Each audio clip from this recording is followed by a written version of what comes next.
Hey, everyone. Welcome to the Music Addict Podcast. I am Tom McDonough, of course, with my co-host, Mark Taylor. Yes, Mark.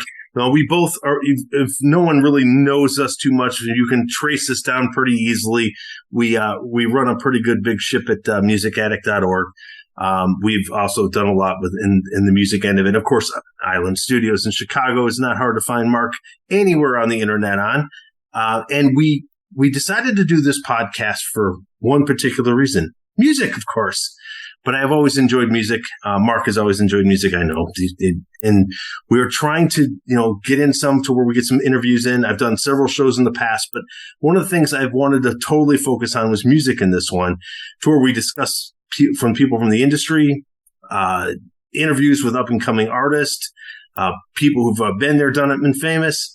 But I thought the core of it still should be about music and how music really inspires us in each and every single day. Because who doesn't get in the car and listen to music? We all have our own personal soundtrack, and music is so integral to my day-to-day life. And I think when we thought of the term music addict, we both are music addicts. So we wanted to not just have super famous people on, but we wanted to have people that are up and coming and just talk to people who love music the same way we do. Yeah, and that way we can have them, introduce us to new things. One of the things that I always loved about listening to new artists was new songs. So some of my playlist has some songs that have never really made it anywhere, but I've always found that they're inspiring. There's some great music I've had over the years. When I had WRM radio, I loved it because I got new songs every month. There's always new music coming out, and a lot of it was big for independent artists. Plus all our shows, I always enjoyed having, listening to new tracks because new music's always cool. And granted, today's, we all know music is released in a bunch in a day, and there's no way we can go through 100,000 songs in a month. It's too much. So bring the music to us. Yep, we love to hear it. All styles, all genres. We just love music. I mean, if there's truly a music addict, I think you've got it. There's not a style of music that I don't listen to. Not so much Zydeco, but outside of that, I'll listen to almost any kind of music out there. No disrespect to Zydeco. I love a good washboard. Yes. Yeah, I don't think I could listen to that either. It's like chalk on, fingernails on a chalkboard. Hey, buckwheat Zydeco. Yeah. Not for them. I understand it. I get it. But yeah, music in all different genres, everything coming together. I always love talking about the blues and jazz because without the blues and jazz, you wouldn't have music at all. Yeah. There's nothing. And of course, if you didn't have classical, you certainly wouldn't have music. So, the big shout outs to Mozart and Beethoven. Yeah. Shout out to Chopin. Chopin, yeah. And of course, anyone knows me really well knows that I love that type of stuff because it is always, today's modern day and age is creative. The creative factor is always good. Competitions, I've just, judged a few, seen a few, been in a few. And I've always enjoyed it because you meet people, you network with people. And I like networking with just everyday people. And my famous saying is, you always talk to the janitor the same way you talk to the CEO, because the janitor might be the CEO tomorrow. Exactly. Best business practice ever. Treat everyone the same. And I do that going into every store. And so music, I treat that the same way. Listen to it, decide if I like it or don't. Absolutely. And I try not to judge a genre by one song or so. Like I've got people that, I hate screamo or I hate metal, but they've really only listened to one song or one group. I try to get in, listen to lots of music and then form opinions. But most of the time, I just love music. Yeah. And so we've decided to try to do this to get more music out there and get more coverage and more, people to be able to hear more music that you would normally not hear in a given day unless you were, stumbled upon it. So I'm hoping that some of these artists that we bring on, that we feature some music on and have some conversations with, you might be able to, click follow and like them and learn some new music, as well as the people in the industry. I think really one of the things Mark and myself talked about was teaching people about the industry, the true parts of the industry, the stuff that matters to you, that you're going to learn from and be able to grow your, that basically empower you to grow more in your own musical career, or as a fan, pretty much understanding how difficult the terrain is for a music artist. You can appreciate them a bit more. Absolutely. And like you say, inside information, tricks of the trade. Sometimes it's just comparing old to new. In the old days, we did that. How do they do it now? There's so many music conversations that I've always wanted to have. And I couldn't have a better partner than Tom to go back and forth. And we just talk as a lifelong insider, which is what Tom is. And I've always been on the outside. I'm a lifelong independent. So you kind of get both sides of the industry when you meet with us and talk with us. So I just look forward to the conversations. Plus, also, we'll get some production in here, and you like to geek out on production. So this will be cool because we actually get to talk heavy production, which is not very common. You don't get to do that in too many places today. So this is going to be good. We'll have a lot of fun. Our first guest that's in our first show is the reason why we did this was Mike Matthews. Nice. Mike Matthews is the head of the Digital Radio Tracker. DRT. Organization for charts. In my opinion, the second most powerful version of charts and probably the most real version of charts because it only tracks everything, hence its name, digital.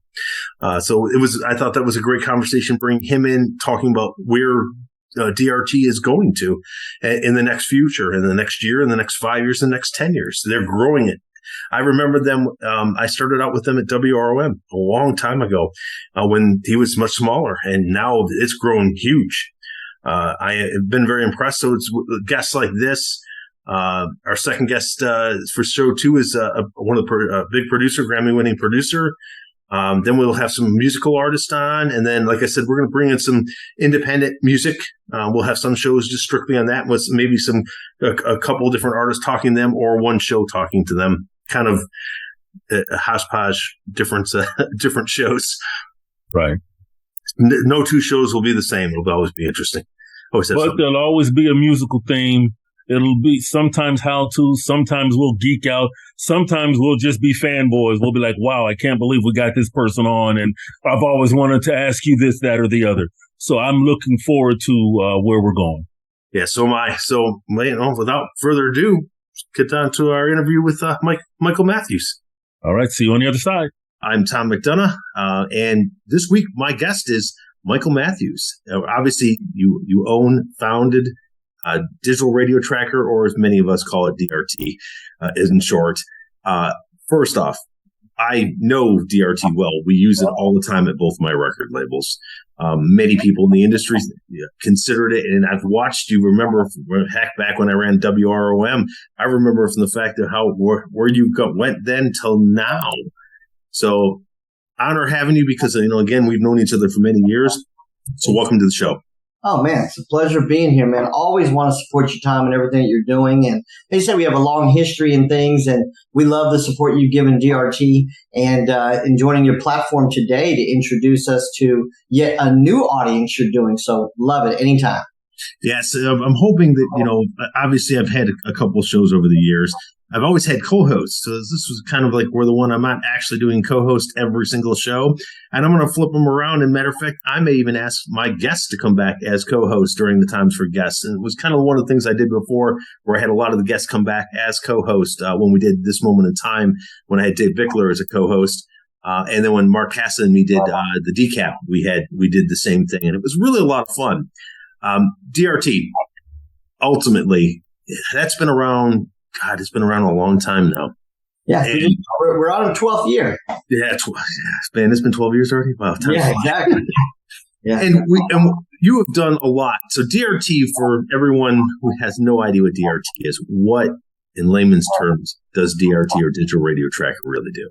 Well, in summary, we're a broadcast monitoring company where we track more than 5,000 radio stations around the world. Our predominant focus is on digital streaming radio, which is a lot more of the smaller stations in a lot of especially unknown territories like India, Africa, Mexico, a lot of territories that no other monitoring company in the world wants to monitor but us. So what we want to do is we want to give a voice to the unheard, we call it. We focus a lot on the independents, a lot of the independent artists that may not even be aware until they see the analytics that they're getting played over here and over there. A lot of people often wonder when they leak music out on social media, or maybe they send it to one DJ for some feedback and they don't know. They may send that MP3 to several other DJs and they're not even aware. It's like, how does the music get exposed? Well, now we're in a more viral, organic society when it comes to music. So there has to be a way to track it, to find out, well, is someone playing your song on the other side of the world, in Australia and Japan and Spain?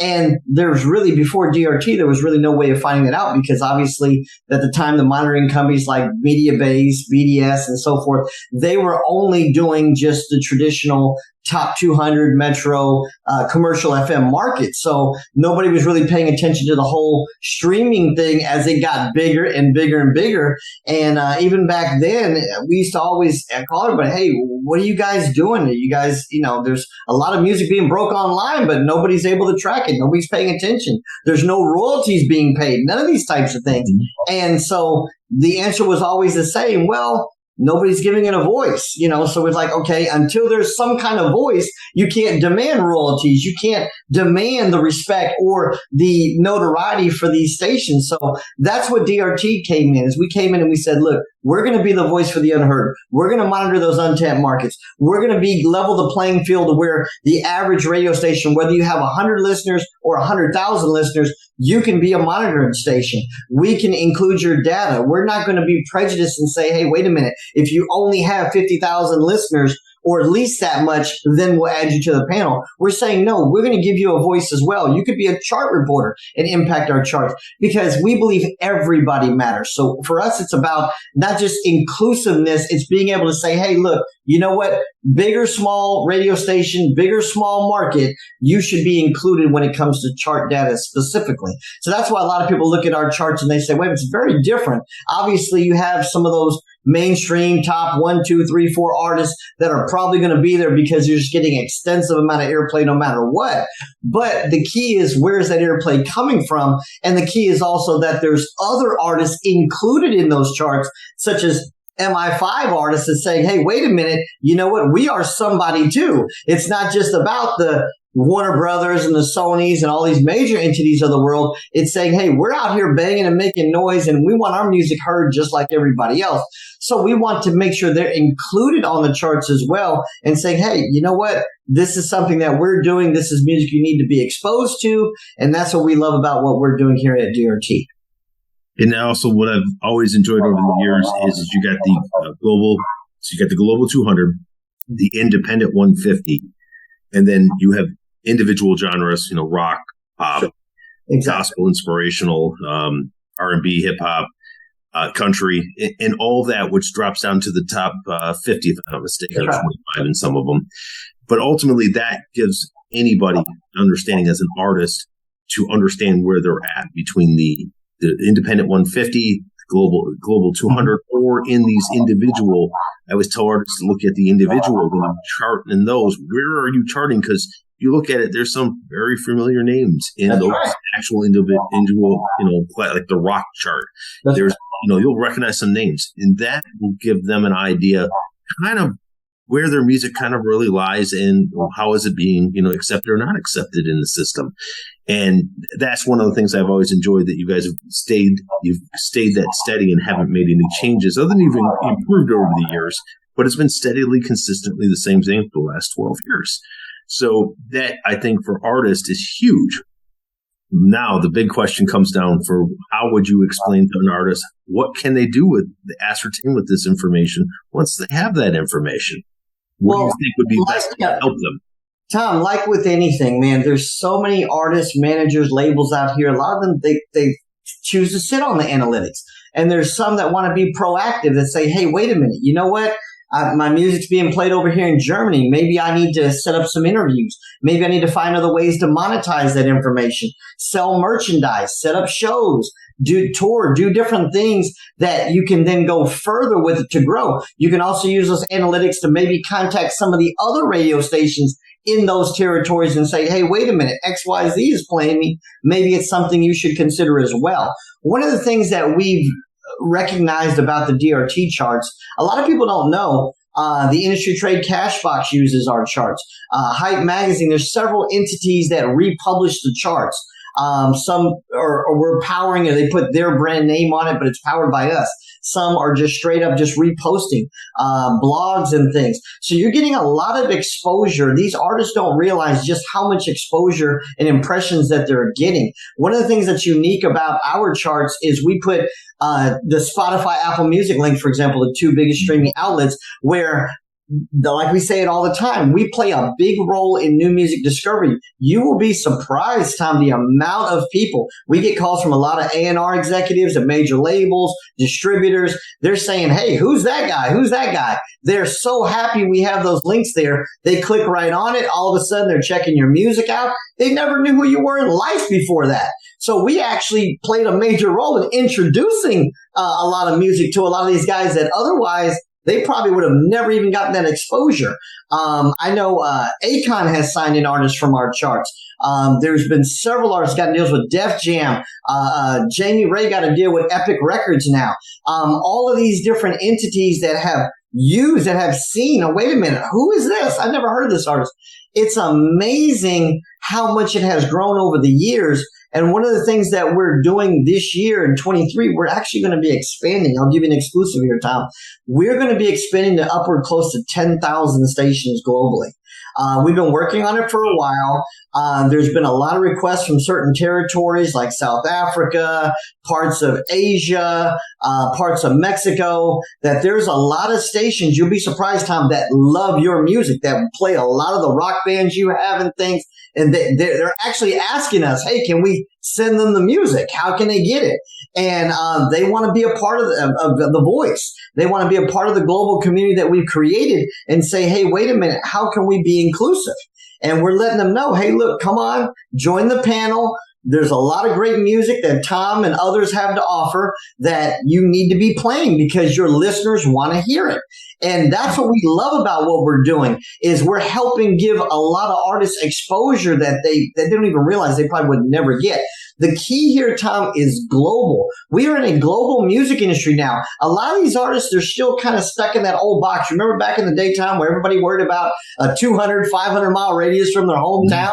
What is that? Or they used to call it street promotion where they hung up posters on telephone poles, all those things. Well, now the streets are what? The internet is your streets now. Yeah. So you have to look at the industry very, very different. We're in a DIY industry now. So it's very important the listeners to this podcast understand that if you're an artist, if you're an artist manager, if you're an independent label, you have to think globally now. It's about moving your product. It's about building your brand. And it may not be in your local market. You'll be surprised. A lot of people look at their analytics. I tell them, I say, look, go look at your Spotify analytics. 99% of your streams aren't even coming from your local town. They may be coming from China, Australia, Spain, somewhere else, Germany. And these are areas that you're not monetizing. And you wonder why a lot of these artists are so stuck on wanting to tour in their local city and they want their friends and family to come. And they're so focused that Tom, they're leaving a lot of money on the table. They're leaving a lot of royalties on the table. They're not. We call it, you want to go where you love, don't go where you hate it and try to make them love it. If you're getting a lot of support from Germany, why not monetize Germany? Go in there and capitalize on it. Why are you trying to spend $1 million in Philadelphia trying to make these people love you and they're not supporting your music? And you have a lot of these artists, they don't get it. And that's the thing. Most of them don't understand it. You're right. Looking at trying to, if they were trying to break out in Philadelphia, but have this huge following in Germany, you said it best. Get interviews in Germany. Turn those fans into followers and then turn them into consumers. And that is generally where it's tough because most artists, you're right, are unfortunately today's day and age, and you and I grew up in a different age, but today they have to be their social media manager, their touring manager. They have to still do music right, still have to be a producer at the same time as trying to be everything, every part of whatever part they're playing in the band or as an artist. And that is much tougher than it was back in the day. Plus, we all know it's very tough to make it. There's a huge gap between what the majors are doing, what everyone else is doing. And this isn't a bad thing for the independent artists. What they're not understanding is, even though there's a huge gap, you said it, they can still monetize what they're doing, turn their thing into a much bigger, and understanding the analytics, they can actually build on it, get sponsors, get a lot more followers, and get a lot more touring. And I hate to say it, there's, out of the services that are out there, the only one I can 100%. And this isn't just because you're the guest, but it's because of the fact that it's proven DRT charts, the information from it works 100%, bar none works. Mm-hmm. And, it's fortunate enough that you guys are there. You stay consistent. It's not like you're fly by night, and you have stayed in like it's amazing. Increasing to 10,000. That's huge. Yeah, and what that's going to do, Tom? It's going to give like yourself and other people that use DRT a lot more analytics. Say, hey, wait a minute, we were overlooking this whole territory, and now we actually can see that we're getting airplay over there. But let me be clear about this. So a lot of people don't understand that with digital streaming radio specifically, is when we have locations, that's just a programming base. Your listeners have to understand this. Just because a station is based in, say, New York, there's listeners all over the world. So it's not just New York in the New York metro market. So a lot of times people don't really get the digital streaming side. Why is it so different than terrestrial FM?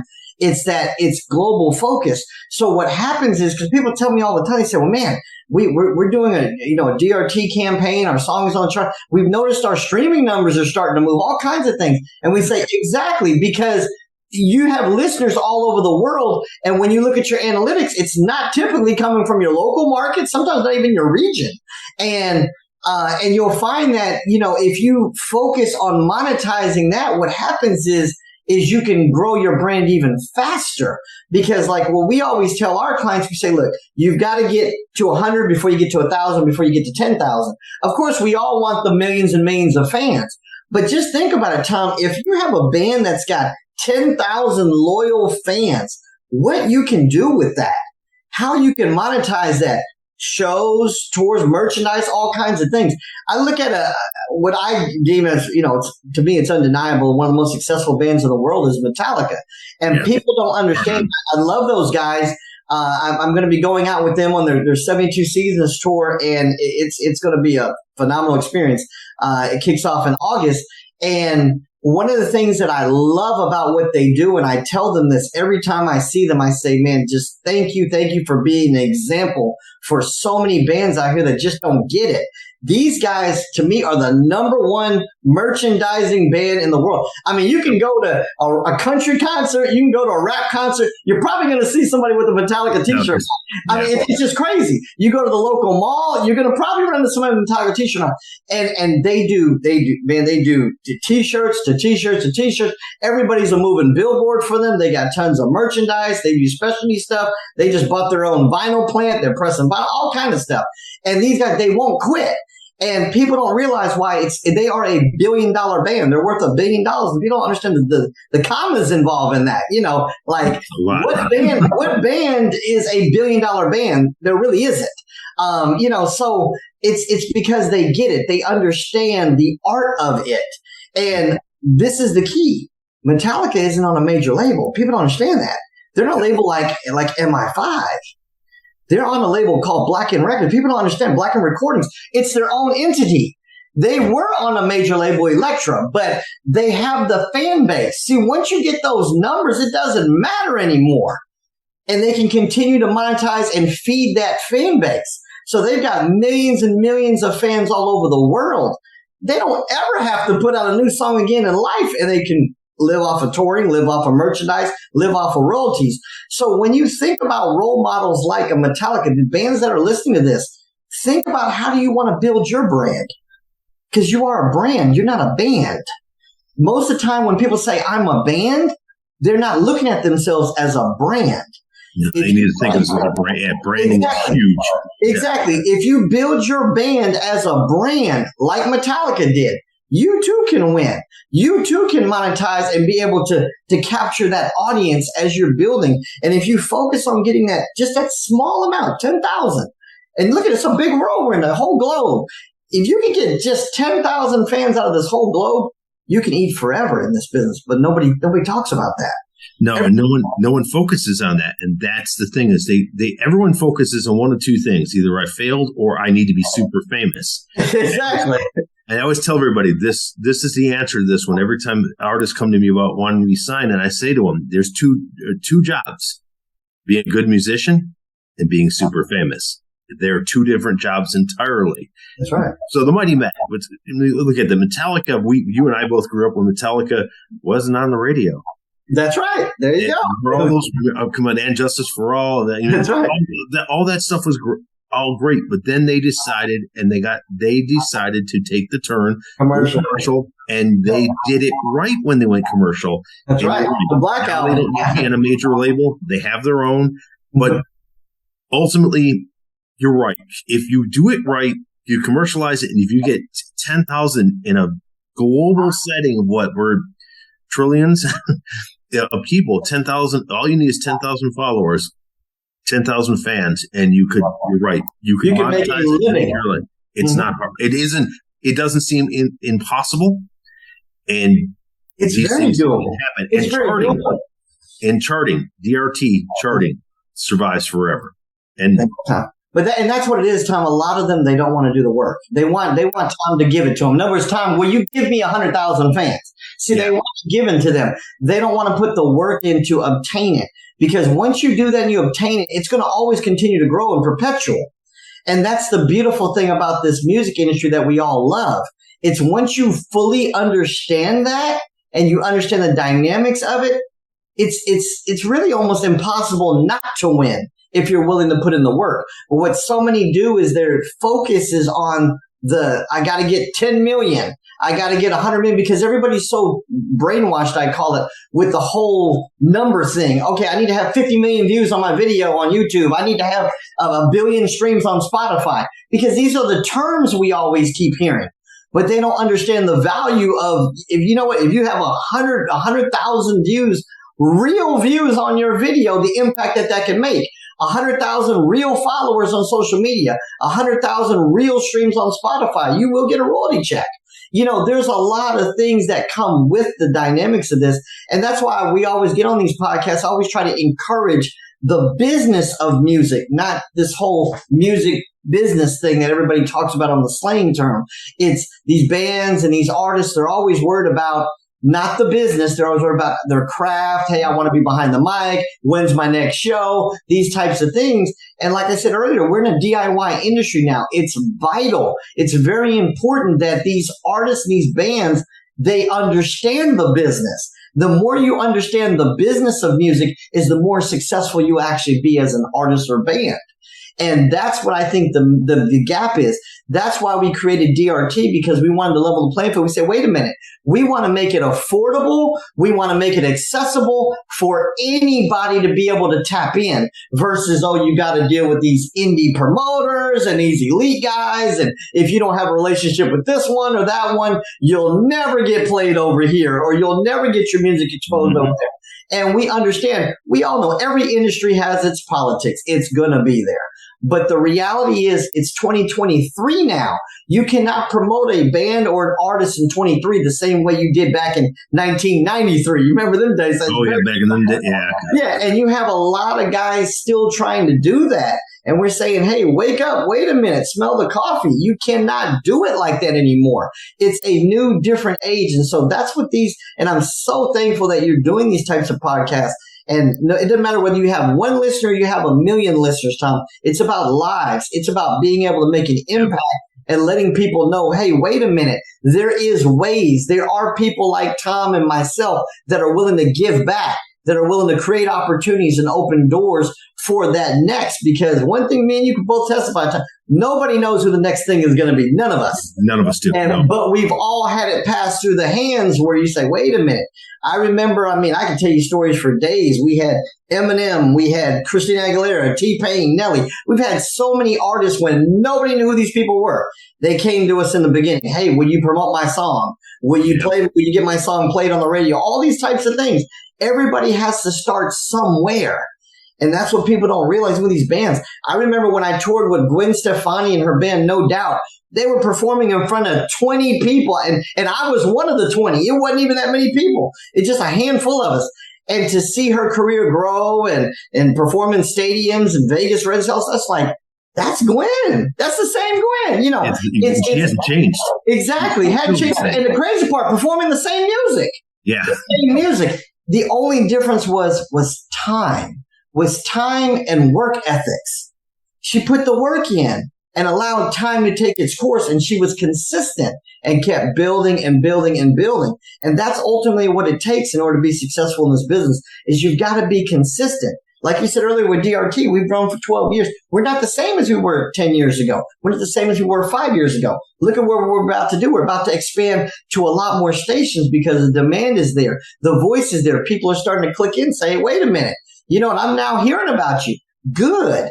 But we've been here all this time. People say, I've now seen the DRT charts. Y'all just started publishing charts. No, if you look at the history, it's been 12 years of charts every week. There's been hundreds of charts that have been published.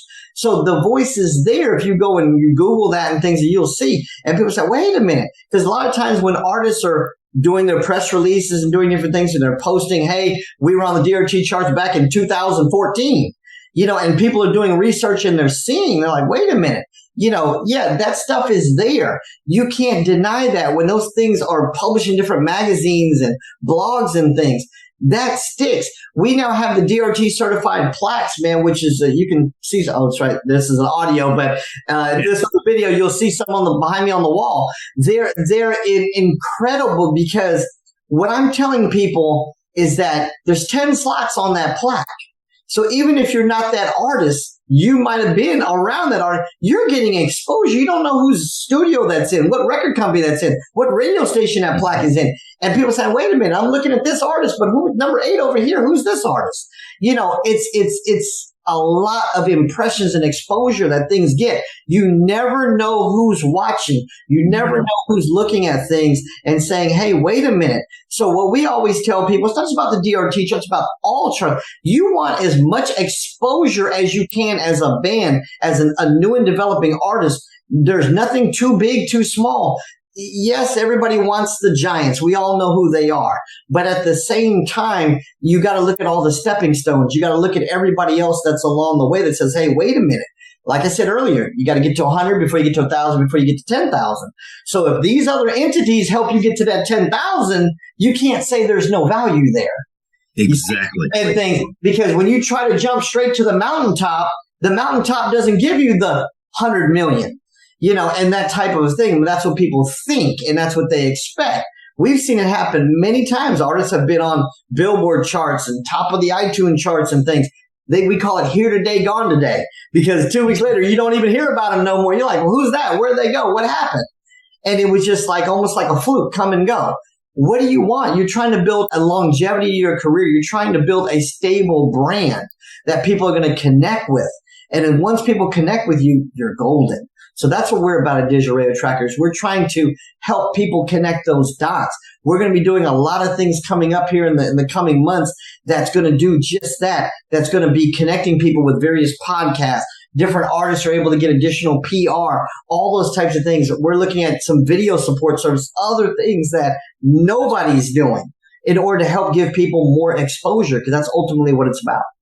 That's very true. And that's actually very exciting stuff. I definitely will keep track of that. And like you said, you have no idea who's watching. By the way, I do look at the charts every week. I look at all the artists, and yes, I will look to see who I can possibly sign. There you go. In fact, and with two record labels, it is always a thing of looking at what can I do? How can I help them? It's not like, and the record label side of things, looking at things is, can I help this artist on their journey, or can I not? And, I'll never take on something that I cannot help them, because I'd rather not hurt them. I'd rather help them. And you said it, consistency. The best two stories, if you think about it, consistency, Sheryl Crow, Paula Abdul, both of them, 15 plus years behind the scenes, and look at their icons now. That's right. And Gwen, great mention. Gwen's wonderful. Yep. Great music, and still doing and singing the same way. That's right. Being consistent. And that's what a lot of these bands, they got to wake up and smell the coffee.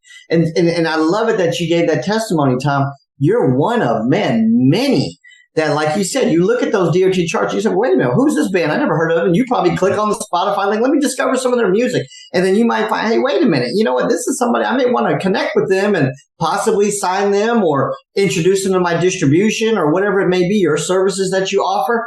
And we love it. We love hearing those things because that's what it's about. It's not about me personally. DRT was created for everyone.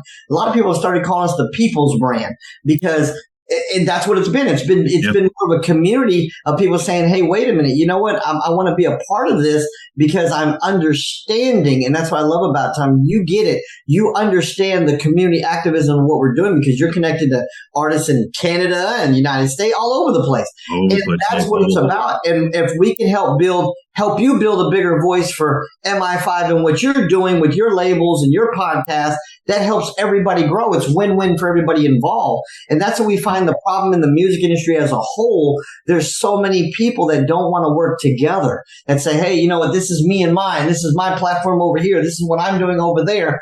And they don't want to join forces and do things like this and put podcasts out there, put information out there, educate people and say, hey, wait a minute. You know what? This is why DRT is working with Tom. This is a good guy. This is someone that you need to call. This is a label that you should consider working with because he has real relationships with people like us. That's what people need to be able to do. You don't get that a lot in the music industry where people speak up on one another and let people know that, hey, wait a minute. You know what? Yeah, we know there's a lot of scammers in the music industry. There's a lot of people out here promising things they can't deliver. All those types of, that's going to exist in any industry. Yeah. But there's a lot of great people in this industry as well. And that's what we try to do is we try to say, hey, wait a minute. You know what? We're going to speak up on those like Tom and MI5. We know what you've been doing. We've been working together a long time. You're consistent in what you're doing, and we vouch for you. And most people, they won't do that. They won't do that, Tom. People will call them and say, hey, have you heard of Tom McDowell? Have you heard of him? No, I've never heard of him. You know, and you know what I'm saying? They're doing business with you. You know, and I don't believe in that. I say we have to encourage one another, uplift one another's business because that's how you survive out here too. You know, there's not enough of that in this business.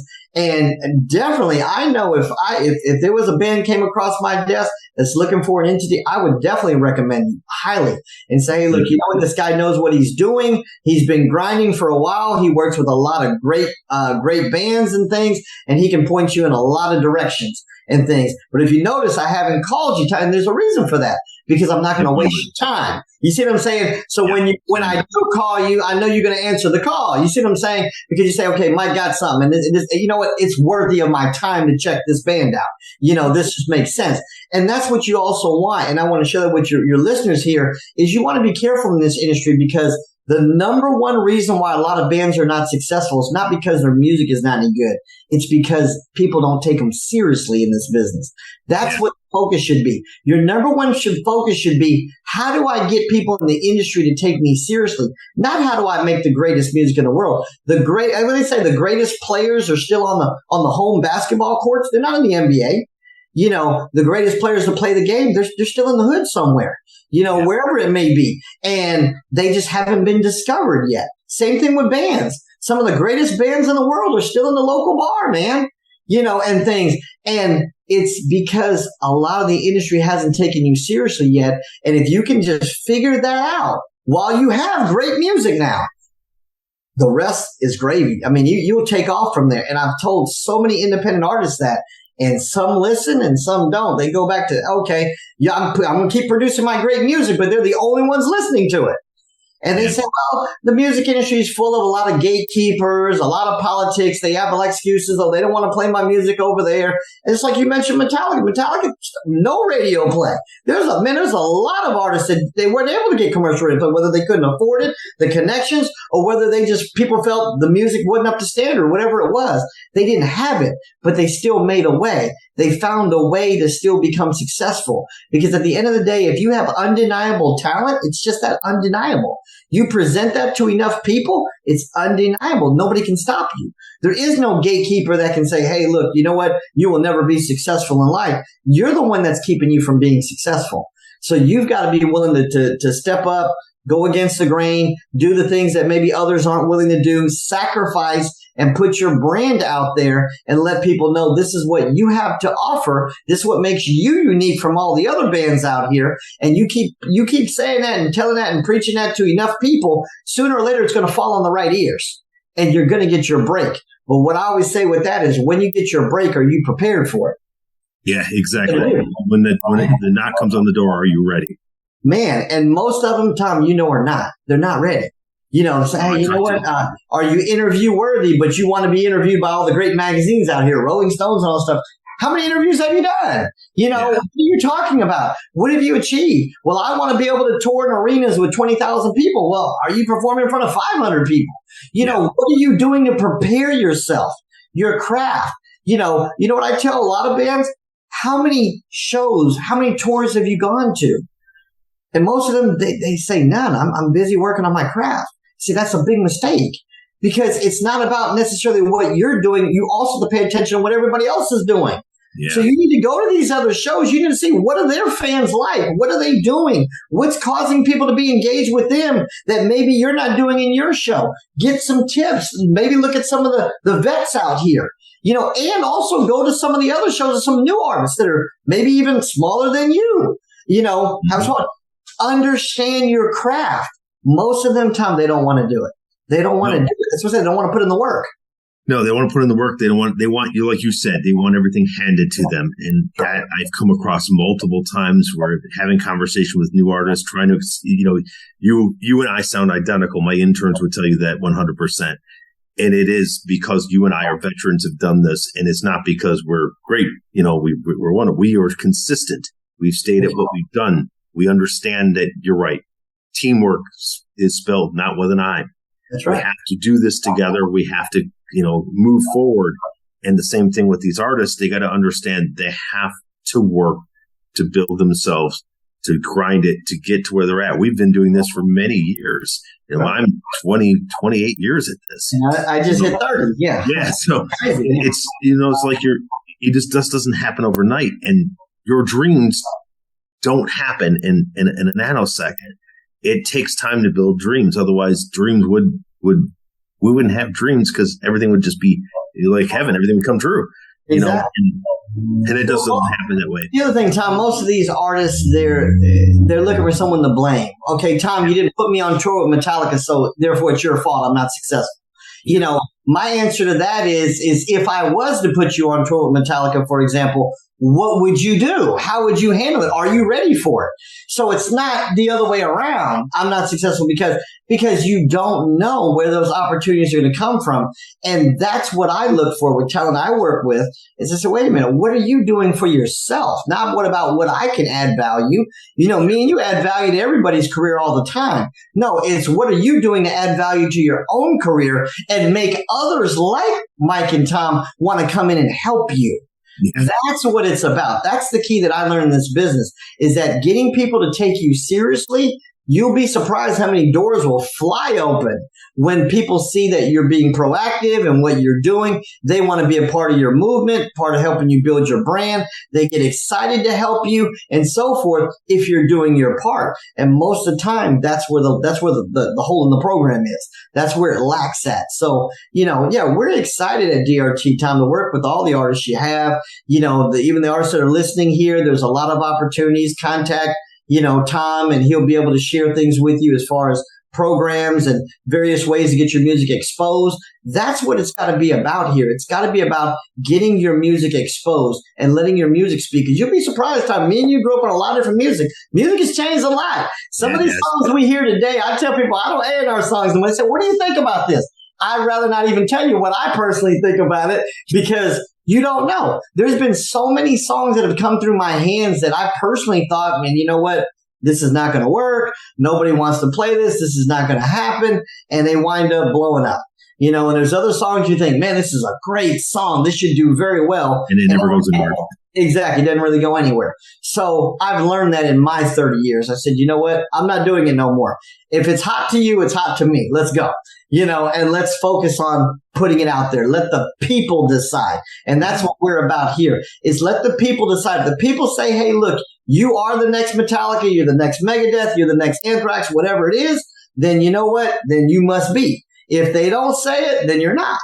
But the key is, it's not that you can't be successful, is you have to find out why. Why are you not? And then you can correct it.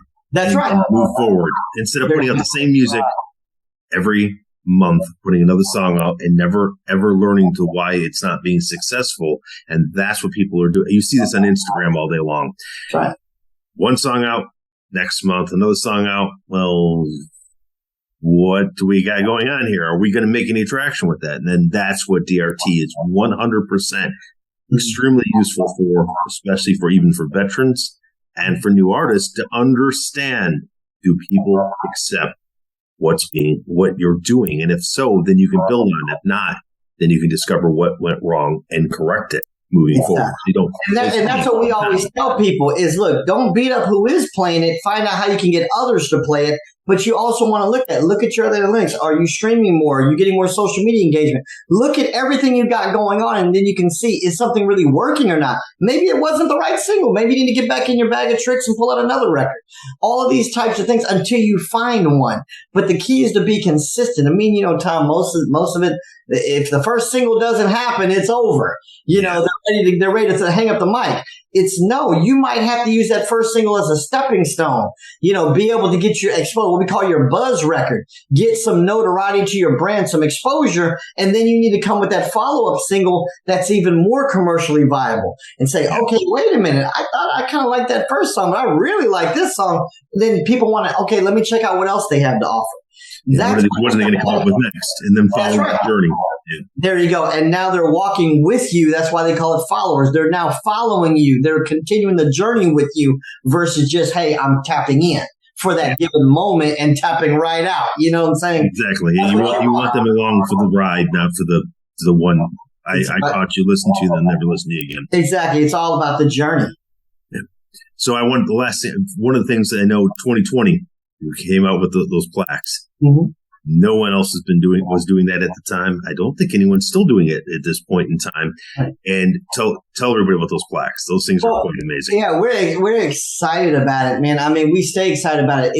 We've done a few thousand of them already. They're in studios, they're in record labels, they're in artist homes and things all over the world. And it's an exciting project. I think, Tom, one of the things that really made it stand out to me, because for years since we were doing the charts, we've had so many people was always hitting us up. Well, Billboard has plaques and RIAA plaques, and does everybody know the platinum and gold plaques, and Spotify has all these different things. And they said, why don't you guys have?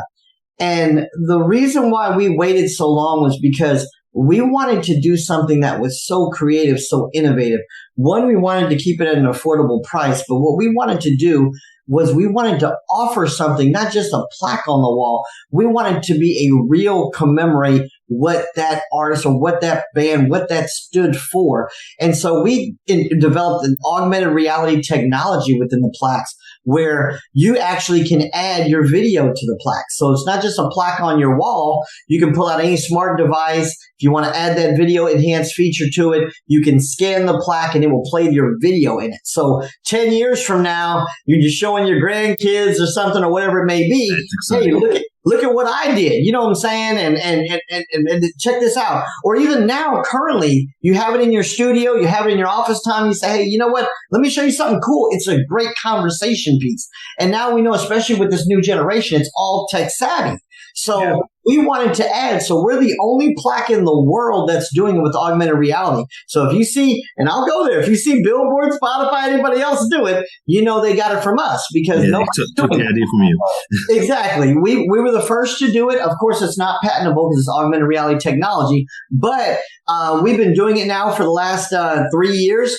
And it's been a blessing. Everybody loves it, man. We have people embracing these plaques saying, hey, look, this is like their Grammy. And realistically, Tom, there's some of these artists and bands, they may never get a Grammy. They may never get a Billboard award. They may never get an MTV award and these types of things. Yeah. They have a real shot at getting a DRT plaque. So it means a lot to those that have gotten it. I've gotten all kinds of letters and emails and saying, thank you for creating this. And it's, like I said, it's some of it's the only thing on their wall that they have to treasure.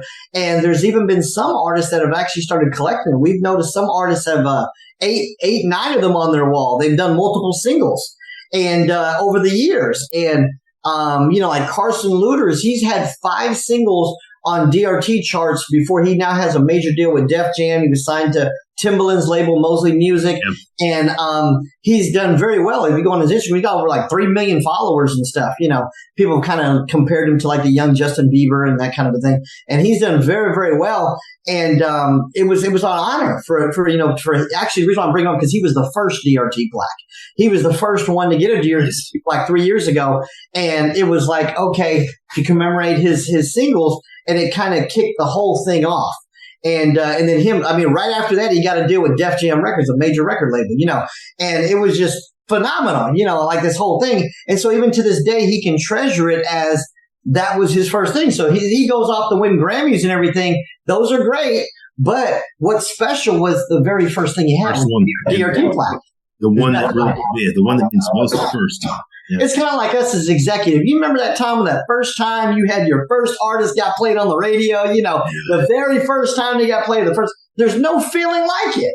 The first time an artist hears their song on the radio, after that, it's okay. It becomes repetitious or whatever. But that first time, you're like, man, you think you've arrived. There's nothing like it. You can't tell like it ever. And I'll tell you what, I'm very competitive. I pay attention to those charts. And when my artists are on the charts, I'm competitive about it, because I'm like, well, how this week, what can I do to increase maybe the chances of getting it next week? So we look at ways to do that and formulate it for that, because we like to be competitive. Well, we as humans are very competitive, but definitely it is the biggest rush to do that. And I love it. And all the artists love it when they play. And I always like when my artists are on there and playing.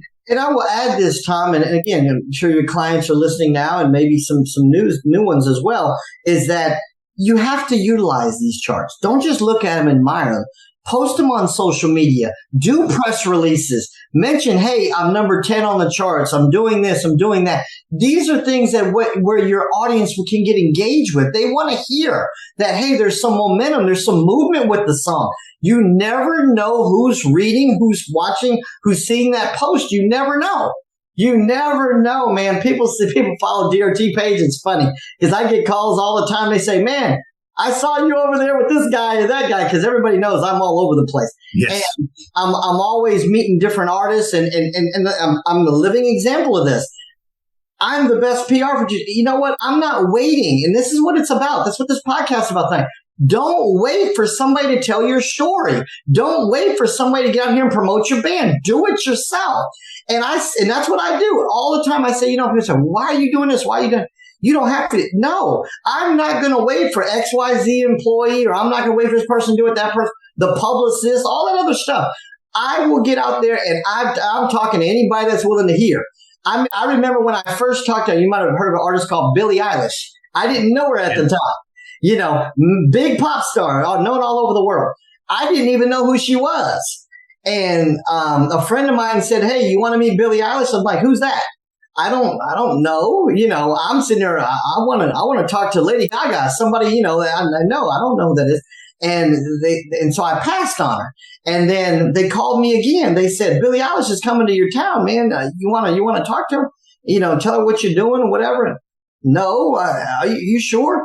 And then he called me last minute, the day she was here. He said, man, look, I'm telling you, this girl is going to blow up. She's the next thing. And you know what? You need to talk to her about DRT. And I said, okay. And I went down there to the arena, and I met her and her mother. And this girl was 17. She was 17 at the time. Yeah. And, had the little neon green hair thing going on. And I'm like, this is crazy. I didn't know none of her songs, didn't know. And I'm seeing there's 10,000 people in the arena. There's 15,000 people in the arena, 10,000 people waiting to get into the arena. It was crazy. And I go in there and I'm talking to her, and I let her know who I am, introduce myself. And I started sharing. She had a song, her single, I think it was called Bad Guy at the time. She was just getting really kind of going. And I gave her the DRT report, and we were going over it. And her mother was taking pictures and stuff. And she was just she gave me a big hug, and she said, thank you so much for what you're doing and sharing this and helping artists like myself, be able to tap in and get our royalties and all these types of things.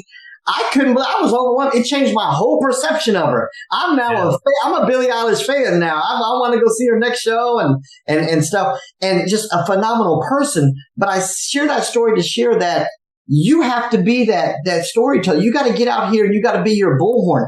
So I don't wait on anybody. Anybody that's willing to hear, I'm going to go talk about DRT. Well, this is what we're doing. This is what we're adding, even to artists at those other levels. You'd be surprised how many of them have they've thanked me. They said, man, for so long, nobody was giving a voice to these digital streaming stations, and we were not getting royalties and all this kind of stuff because there was nobody to be able to say, hey, wait a minute. There's a third party able to verify that has no skin in the game. We don't own none of these records. I don't own none of these record labels. We don't have to manipulate reports. We don't have to do any of those types of things. This is what's going on with your song. Take it or leave it. And it's been fantastic. So I say that to encourage your listeners that get out here. Don't be afraid to be your own bullhorn and get out here and promote yourself.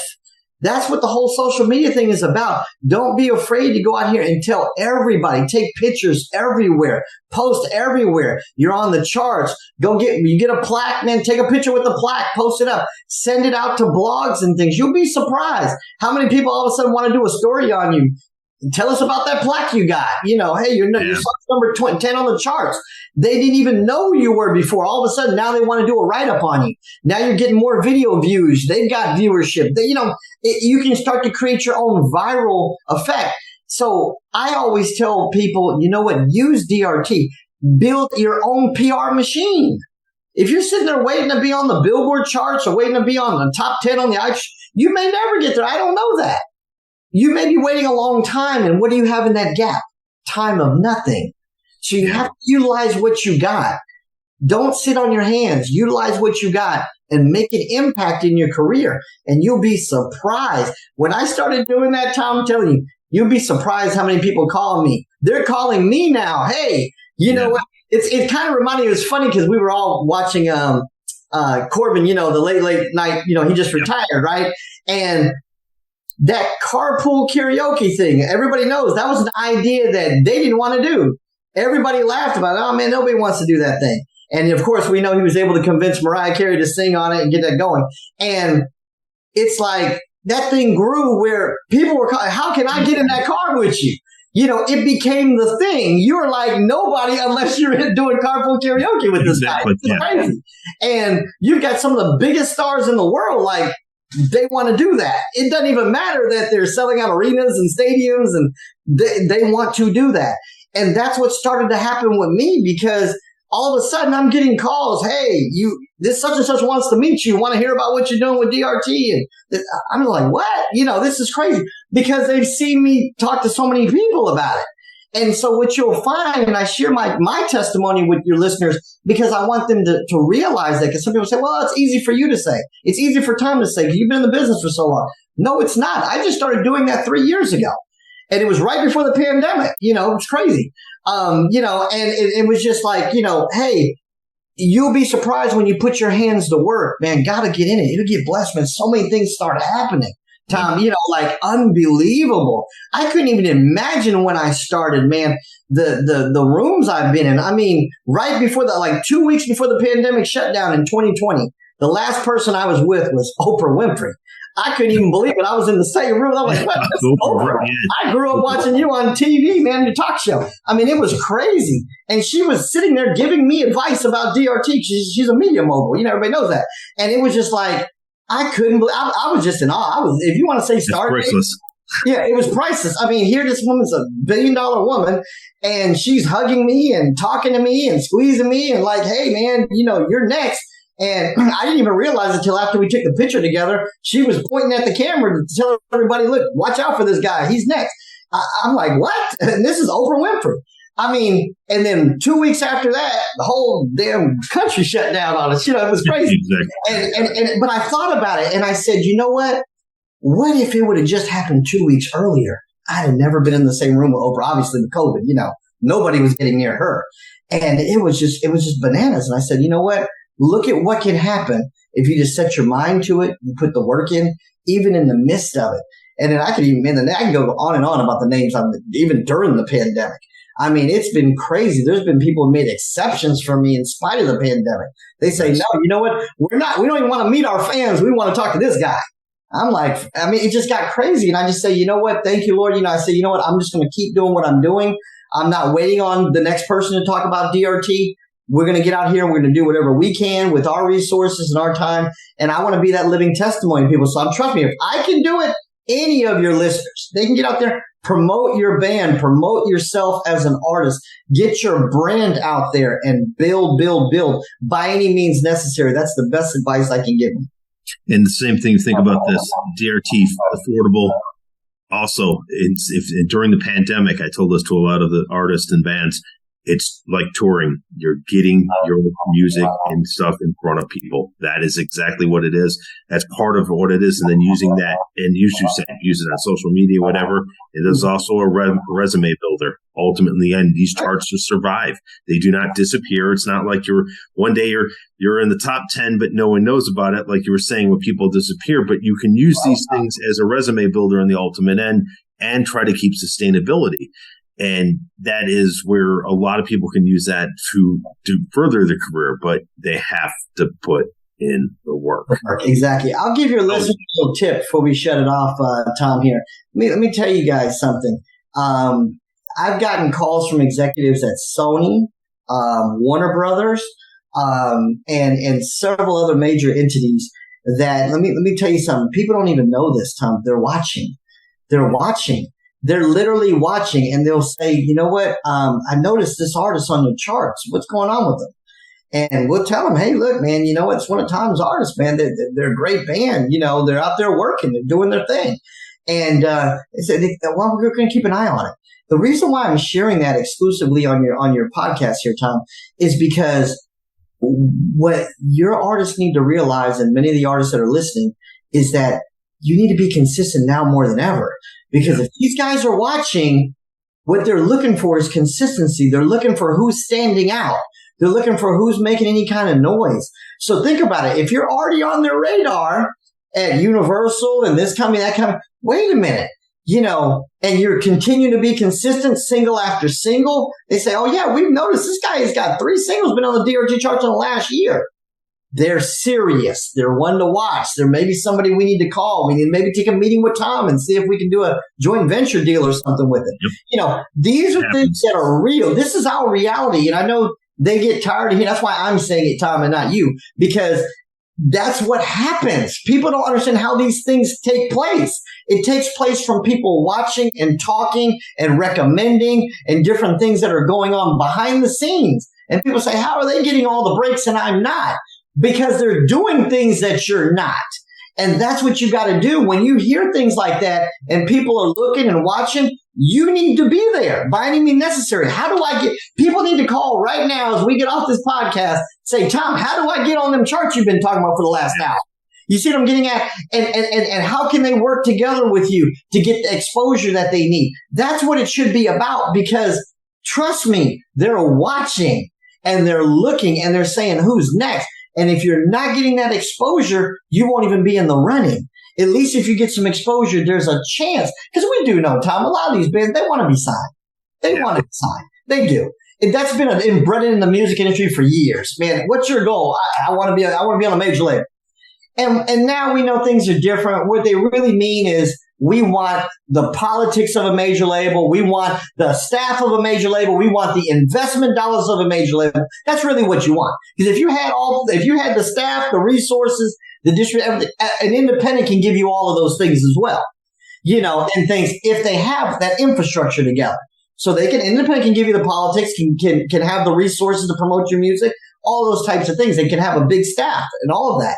But that's ultimately what people want. But now people are starting to realize, like we said, as we're in the DIY industry, that 2023's music industry is far different. You don't need that major label. That's the difference. You can want them, but you don't need them. You can do all of those things yourself. Exactly. It's very different. Now with technology, everything's at your fingertips. It's very different now.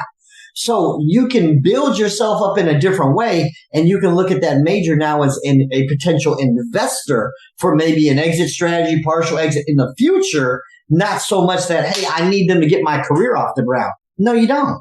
And nowadays, most major labels aren't going to get your career anywhere because they don't want to deal with you. They only want to deal with artists that have their careers already established. Correct. So it becomes a different narrative now. It's not like before. Remember back in the daytime, you could mail a demo tape into a guy and he says, hey, man, I love that track too, man. Can I fly you here to New York? I want to sign this band today. Oh, man, if we can only go back to that day, huh? Go back to those days, but it's totally changed now. It's over. Exactly. You try sending a tape. Notice I said tape, right? Cassette tape. And most of the listeners probably don't even know what that is. You know, like it was a different day and age. And now it just doesn't work that way. Now they want to know, what are you doing? What is your analytics looking like? What is your fan base looking like? And if you can produce some real numbers, some real analytics, they'll have real interest in you. Exactly. Yeah, I know I've kept you longer than we thought we were going to be, but again, this is great because of the fact one of the things I started off with wanting to do this podcast was to educate people about the industry because there's so much disinformation out there. And I wanted to bring in a whole bunch of people from the industry to be able to educate people how the industry truly works and what will work best for them so they can further their careers instead of hurting their careers. So definitely thank you for being on with me. It's been definitely a pleasure. It's always great to have you around. I mean, I know I've had you in a couple of them, but you know, these are great conversations every single time. Let's do it. Anytime you want to do a part two, definitely count me in on the round table when you put that together. Yeah, that round table. Love that. Yeah, we're definitely going to do one of those and get a bunch of people together at once and have a very in-depth conversation on that. So yeah, definitely thank you for being on. Not a problem. Appreciate your time anytime. And keep us posted on what you're doing out there at MI5 and your, you know, the rest of your labels and your team. Keep the projects coming. Let's keep building. Awesome. Thank you so much.